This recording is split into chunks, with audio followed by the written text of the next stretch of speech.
do I do with my hands? Do you want me to do it? No. Okay, I can. Okay. I mean, if you want, I can Okay. do it. Hey, everybody. Welcome to Northwest Magic. My name is Howie. And I'm Levi. Whoo. We got a deck tech here on the new Elesh Norn from March of the Machines. I don't know what this is, but it's kind of hot. I'm just going to jump right into it.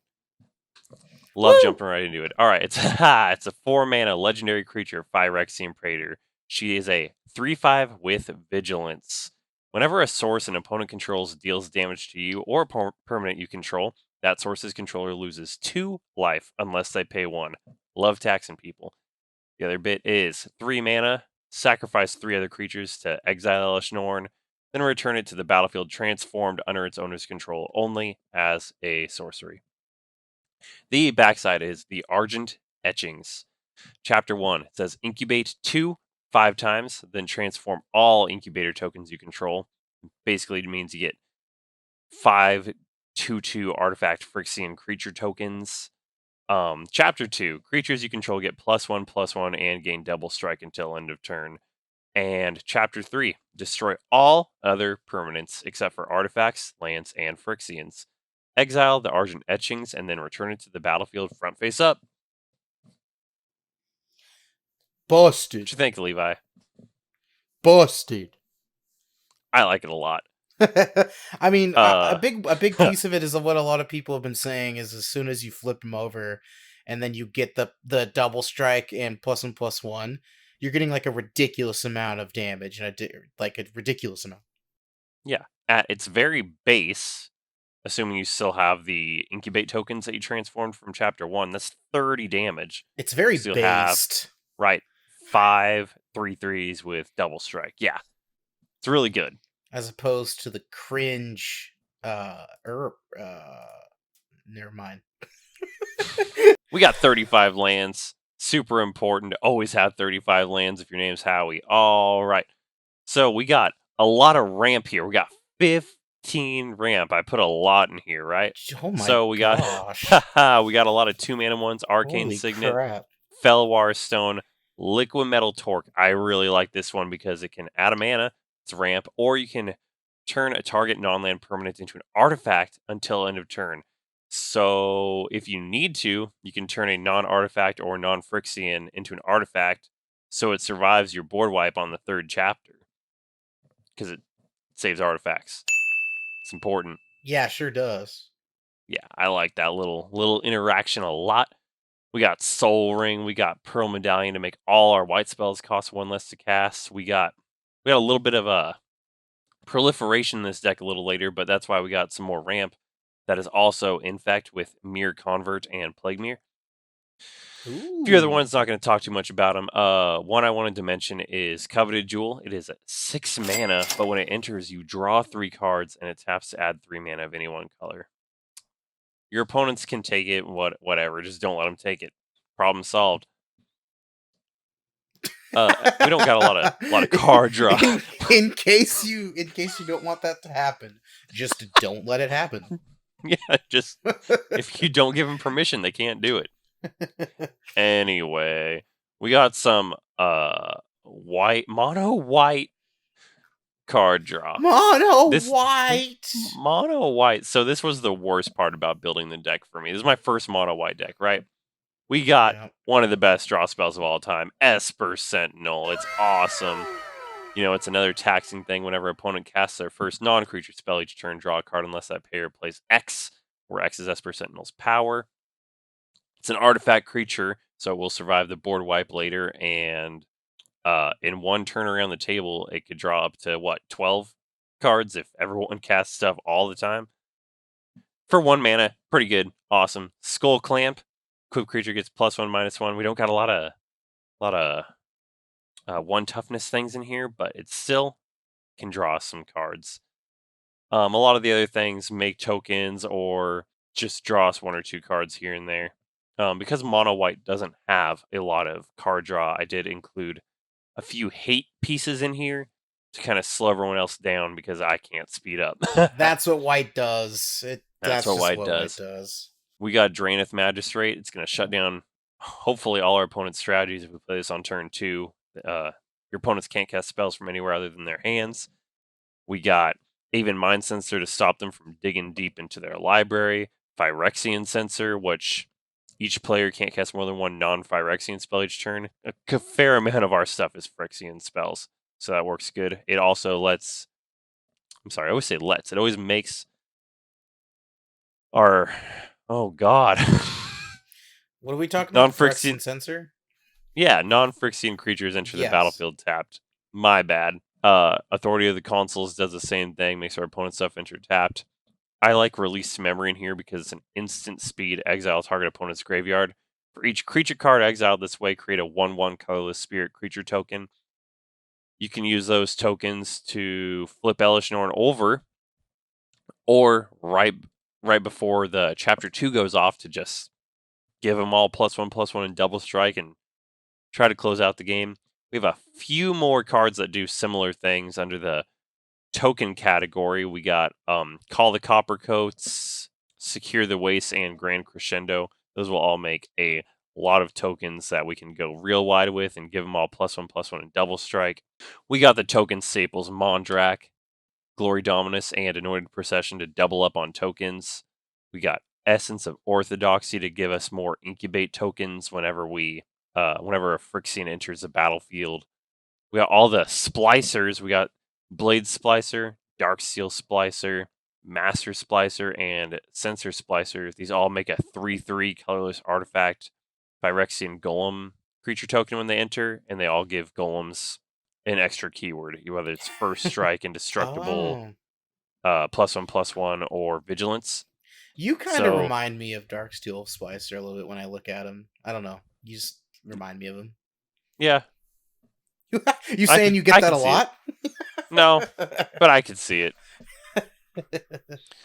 We have a standard mono white removal package. We got Generous Gift and Path to Exile, Swords to Plowshares. There's not much to say about that. We got the new Excise the Imperfect, exile target non-land permanent.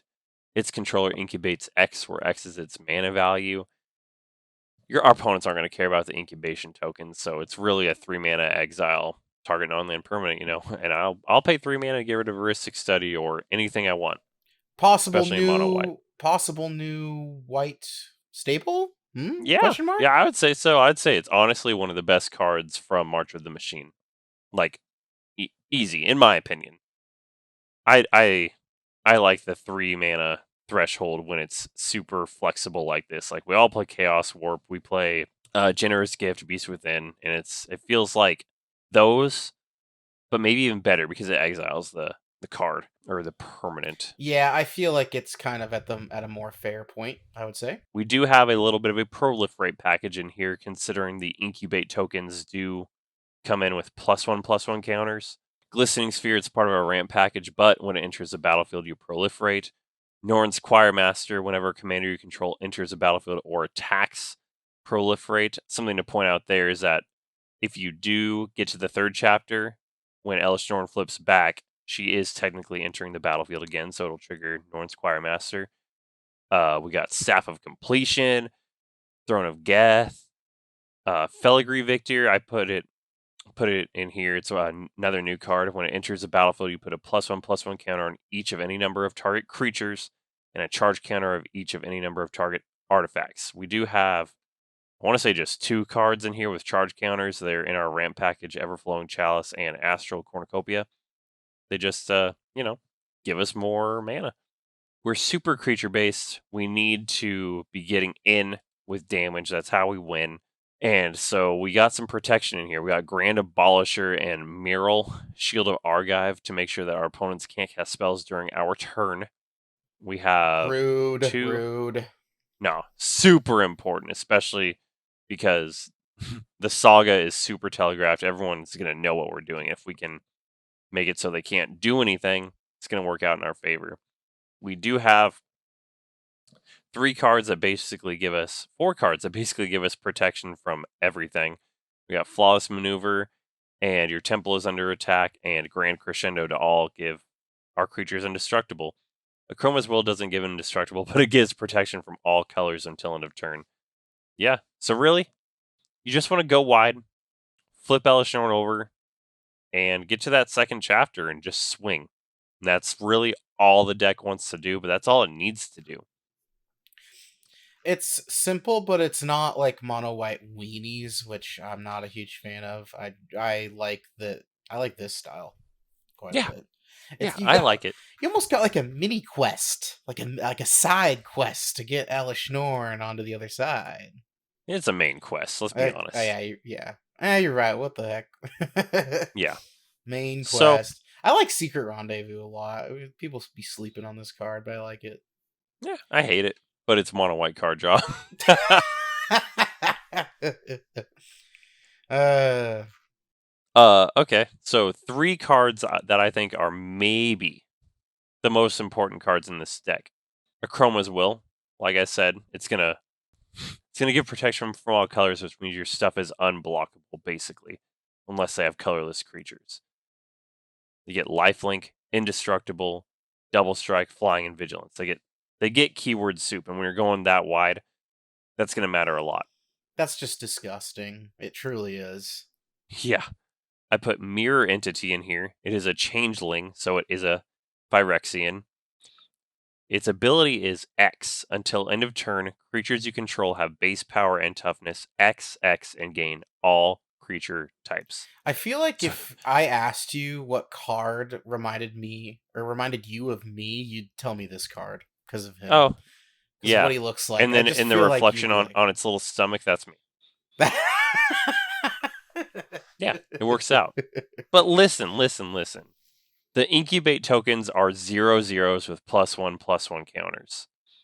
So even if you put 1 mana into this, you're pumping your whole team by a fair amount. By the time you're ready to win, I'd say you probably have 5 or 6 mana to spare. If you start your turn and make them all 6/6s, and then give them +1/+1 and Devil Strike, you better be winning. I think you're winning. I think you're winning, son.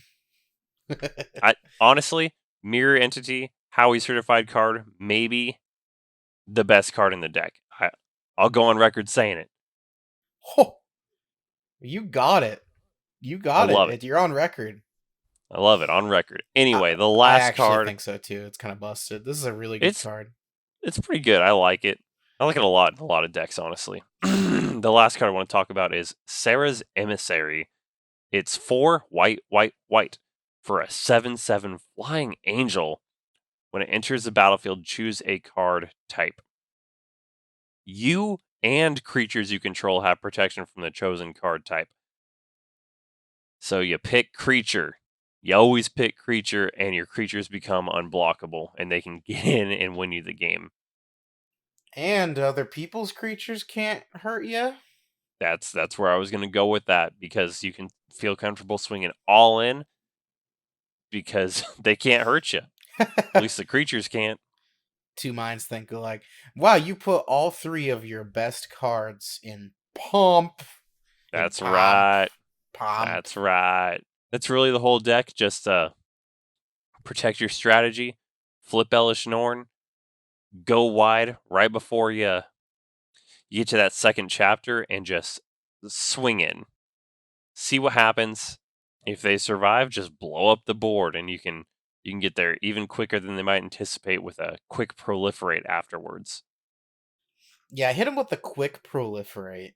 Yeah, this is great. Yeah, I feel really cool about this deck. I have no critiques. Yeah, I do. Oh. Mono white needs better card draw. I didn't believe it until I tried to make this deck, but it's true. That's what they got. Yeah, maybe they do. Maybe. I don't know. Mean, we're going a step in the right direction with Esper Sentinel, but give me 9 more of those, please. 9 different kinds of Esper Sentinels. I would fight this deck honorably. I would play it probably dishonorably, because it's mono white. Of course, you're going to be dishonorable. I mean, look, we got Dranith Magistrate, and that's the most played feel bad card we got. I like it.